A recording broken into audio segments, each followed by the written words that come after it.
Hello, my name is Ian Koo. You're currently not seeing me right now because I'm not exactly sure how to work my webcam and to pop it up here. So instead, I'm just using a PowerPoint.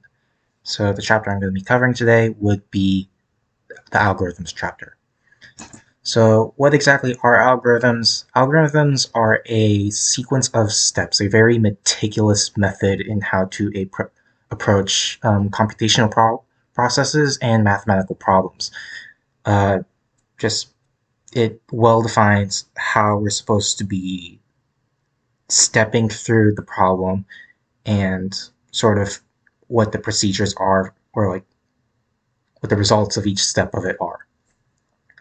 So the thing is that algorithms, they have very distinct properties which generally, are used by all algorithms and helps define them as algorithms as opposed to other mathematical operations. So one of the properties would be inputs, basically a set of numbers and such that the algorithm would take in and then use for the process. The output, which is essentially the result from the result of that program based on the inputs. Definiteness. Um, there's there's correctness, which also like just regulates the sort of types of inputs to outputs, making sure that you're getting the correct inputs, so that way you're not given a bunch of garbage at the end of it. Garbage at the end of it. Ugh. Then there's finiteness, effectiveness, and generality. Uh, so how can how can you solve algorithms? Well, generally speaking, and this is just probably a personal opinion for me, algorithms are pretty easy to solve if you're because how algorithms work is that even though it's like supposed to be super detailed, it's also pretty simple to follow. So if you were to just simply like run through each of the inputs step by step through that algorithm, you generally won't be able to mess up. The only thing you really need to keep track of is what step you're on. Depending on how big the algorithm is or how complex it might be, that's really your only thing you need to worry about. And I can effectively show this later for some of the problems that I have on the dock. So why do you need algorithms? Okay, so yeah, this is completely my personal opinion as shown on the slide, but and I've also kind of said this before, but algorithms are a very simple and detailed way of showing you how to run through a process. Um, it it generally outlines it to whoever might be reading it. The only thing you might need to understand is some of the terms like what for is, what while is, but generally speaking, if you're dealing with algorithms, you're a computer science major or a mathematics major, so you will already generally know how to understand those terms. Also, it's like this is also another personal opinion, but algorithms make it easier for people who want to explain the process of how to solve a math problem without needing to go completely nitpicky, like figuring out all the small little details that you have to go through. Or if you're just simply bad at like explaining those details, algorithms are easier to just sort of speak for you. So when can algorithms be used? This is also another personal opinion of mine, but I generally think that algorithms can be used kind of anywhere. It's it leaves itself a lot of room for interpretation, but it's mostly mathematical interpretation. Um, Example of this can be found in the book, where you can use algorithms to sort out large numbers of uh, large sets of numbers, sorting them from least to greatest, greatest to least. You can also use them to find the mean, the median, the mode. There's just a lot of mathematical applications that algorithms can be used for, which is why it's used so much in computer science as well, since we ourselves can't talk computers, but computers can talk math. So, um, with that said, let's just sort of move on to the problems, shall we? So, let's consider the following algorithms. Procedure program, uh, it takes in the input of a set or an array of numbers called set. From there, we get another integer called number, which takes the first number from this array, and that's what we initialize it to. Then we're going to be running through a for loop where we have this int 1 thing, or int I equal to 1. We're going to have I run throughout the entirety of the set, and then I will increment through every pass of this loop. So with that, for every iteration, we're going to be checking if set at index I is greater than number, which we have here. And if it is, number is then set to that number. After that, we will be returning number once this is all said and done. So what is the result of the program if set is equal to 25, 99, 2, 5, 67, 43, and 84? So number is currently set to 25, and now we're gonna be running through the for loop, in which case we're checking if set at index 1, which is 99, is greater than number, which is 25. So it is, and thus number is now set to 99 instead of 25. So that's the first pass. Second pass is we're going to be checking if set index 2, which is 2, is greater than 99. It is not, so we don't have to really account for anything there. Then the next one is 5 greater than 99. It's really not. So once again, we're going to be passing through. 67 is up next, and that is also not greater than 99, of course. So pass through again. We're checking if 43 is greater than 99. It is also not greater than 99, so we're not going to really care much.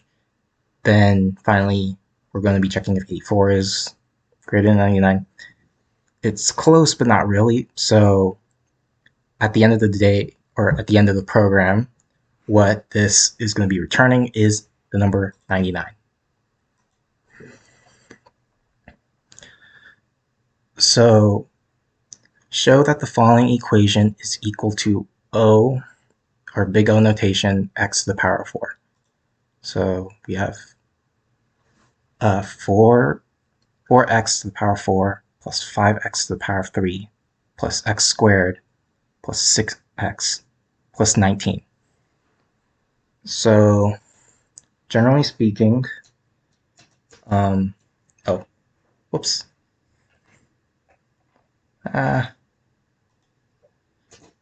Okay, so let's insert an equation here.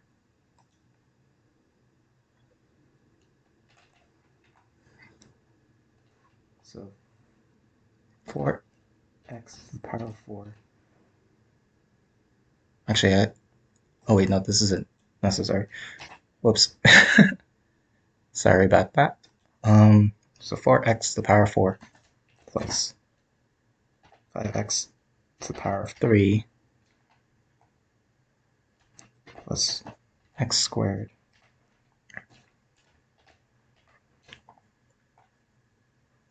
plus 6x those will generally all be less than or equal to, let's see, 4 plus 5, 9, 10, 16. 16x, or rather the absolute value of 16x to the power of 4. So to check that, we're just going to be running through every one of the numbers here and just making sure that they are in fact less than or equal to the components that are used to make up this. So first up would be 4, or rather we need to insert more equations. I really wish I had a whiteboard for this, but I don't. I don't have a touch screen pad, or I don't have an iPad that I connect this to, so I'm just limited to this. So I'm going to be checking if 4x to the power of 4 is in fact less than or equal to, sorry, my keyboard died right there. 4 is less than or equal to 4 times the absolute value of x to the power of 4. So generally speaking, this will always be true because these are the exact same things. Um, so yeah, this this is okay. Now I'm messing up so hard on this. So then the next thing that we need to consider is if the absolute value of 5x to the power of 3 is in fact less than or equal to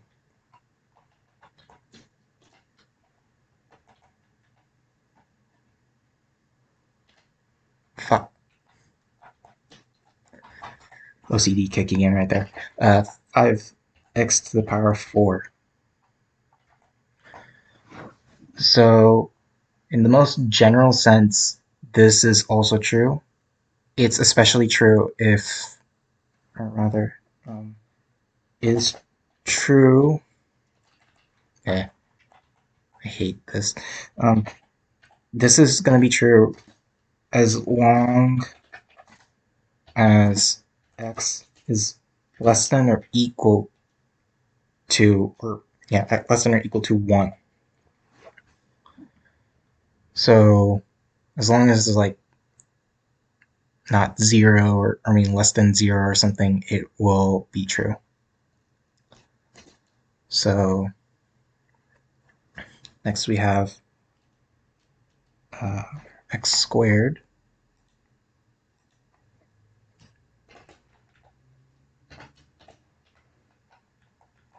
We're going to be checking if that is in fact less than or equal to x to the power 4. Same principle as this. This is going to be true as long as, well, now I think about it, it's not, this is going to be true as long as like x is, wait, sorry, yeah, this is going to be greater than, jeez, I messed up there. As long as x is greater than or equal to maybe 0, because as long as it's not hitting a negative number, then yeah, we're pretty solid. At least I think we are. Big O notation is not exactly my strong suit. So yeah, this is also going to be relatively true as long as it is fulfilling this set of conditions, because if these are both 1, or if x is 1, then 1 squared is just 1. 1 to the power of 4 is just going to be 1. But when things get higher and such as like 2 to the power of 2, this is going to be 4, and then 2 to the power of 4 would be, I believe, 16. So it's just going to be growing more and more exponentially. Finally, we are checking if 6x, again, these equations, I hate this. So 6x is less than or equal to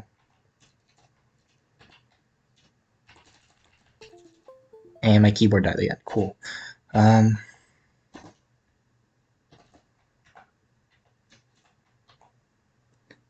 X 6. Oh, wait, to the power of 4. So, following along the same suit as the two previous numbers, this is also going to be true as long as, x is greater than or equal to 0.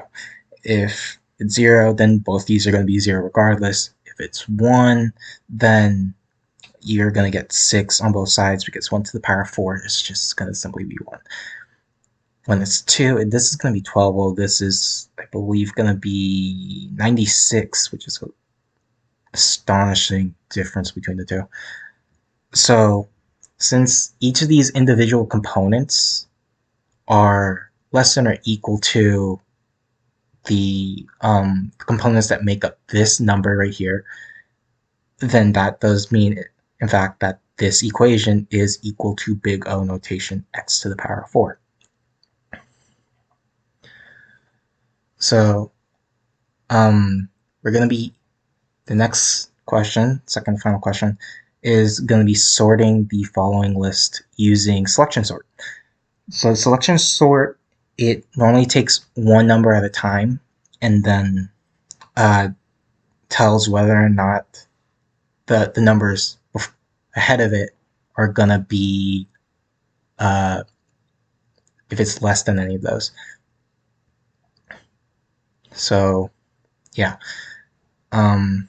this typically runs about a few times and there's no real equation outlined in the book. So I'm just going to be sort of doing this mentally and verbally explaining it. So our first pass, we're going to be looking at 3, and then we're going to be looking at 5.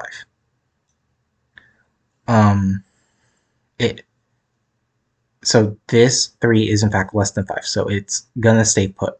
The only times when numbers start moving up is when it is greater than the number next to it.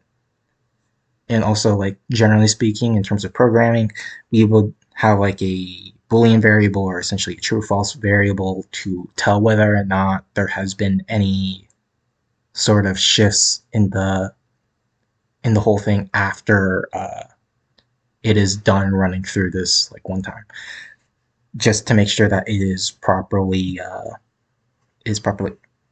sorted and not having like any sort of weird things. Because if we just did a simple one-time one-through of like this equation, this would be already wrong since 3 is no longer or in the front, but 1 and 2 are in the back. Okay, the small tangent aside, let's move on. So this 3 is staying put. We're going to be now looking at 5, and then we're going to be checking 4. So 5 is in fact greater than 4. So our list here would start to shift. So it would change to 3. Oh, God, that sucks. No, no, no, don't do that. No. No. Stop it. Stop it, you. Sorry.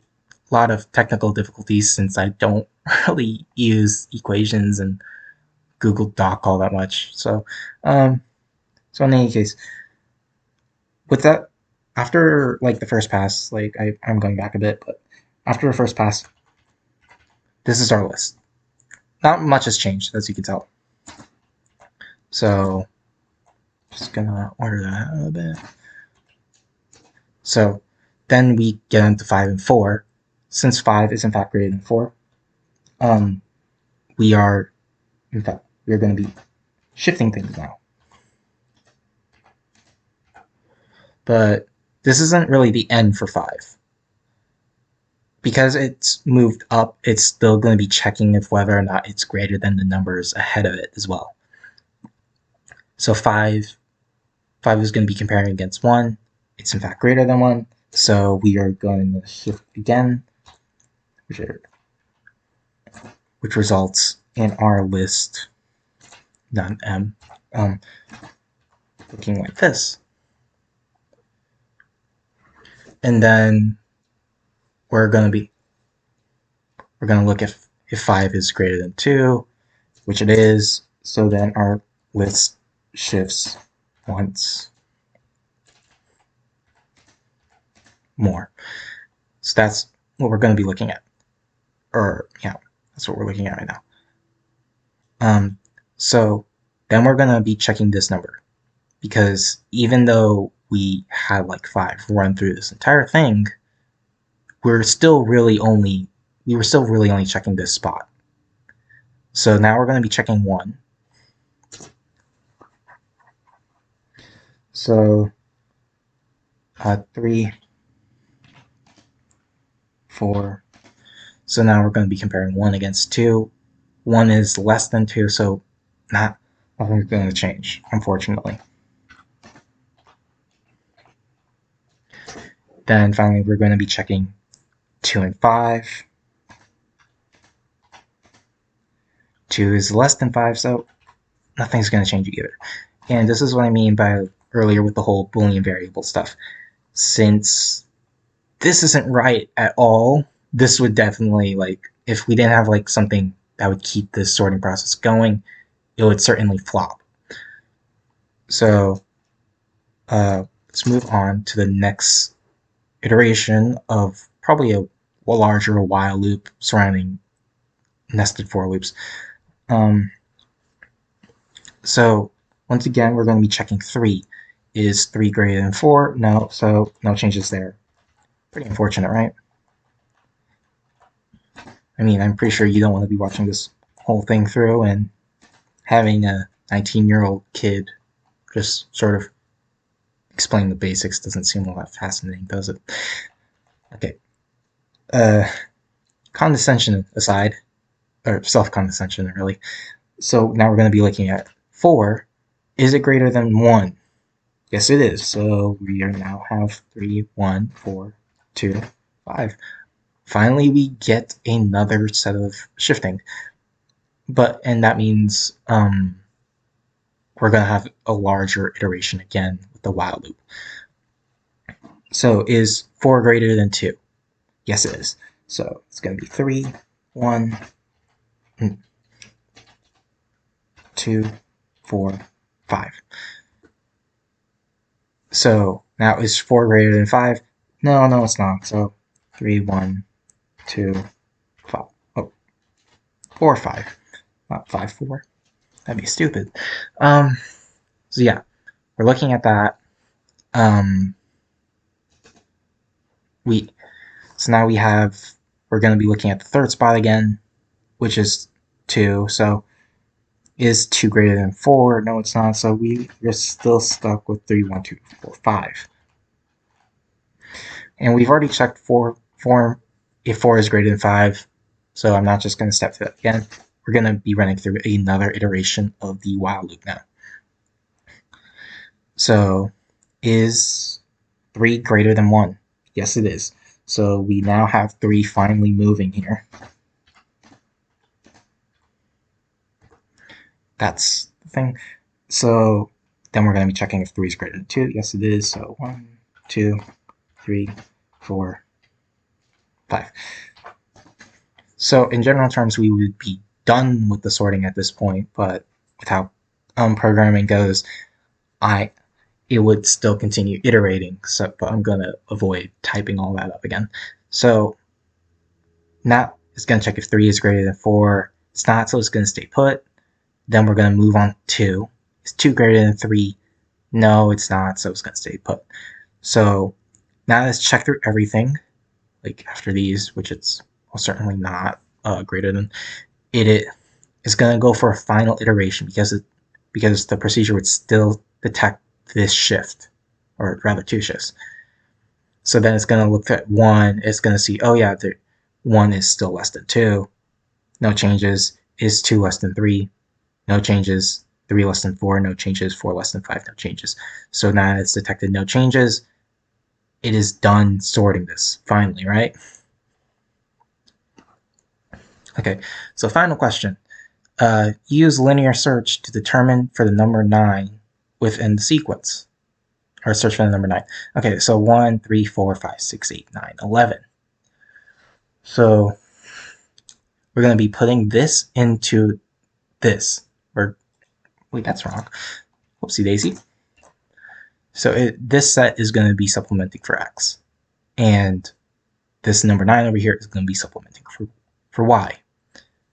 I is equal to 0, found is equal to 0, while I is less than the length of this set, and x is not equal to the number that we're currently at. We're going to be iterating.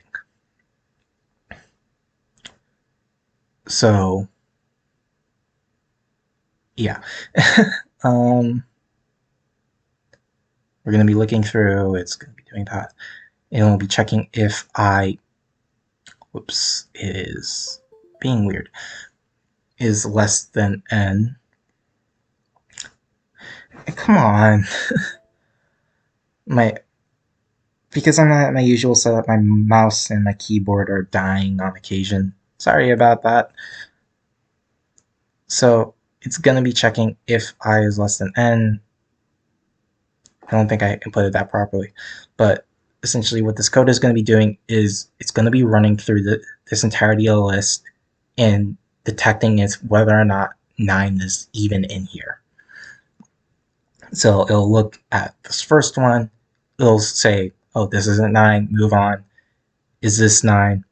Nope, move on. Is this 9? Nope, move on.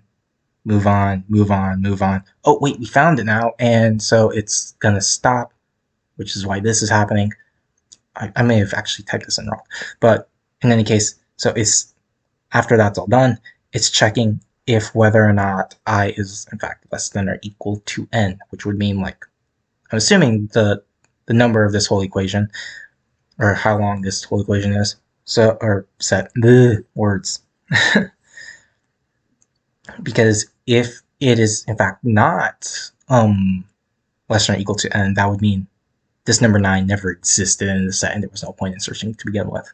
But since it did, and I is in fact less than or equal to 9, we can change this number found into I, which will return us the index of the sequence. So that is my entire video overviewing the chapter and for the equations. Have a good rest of your day.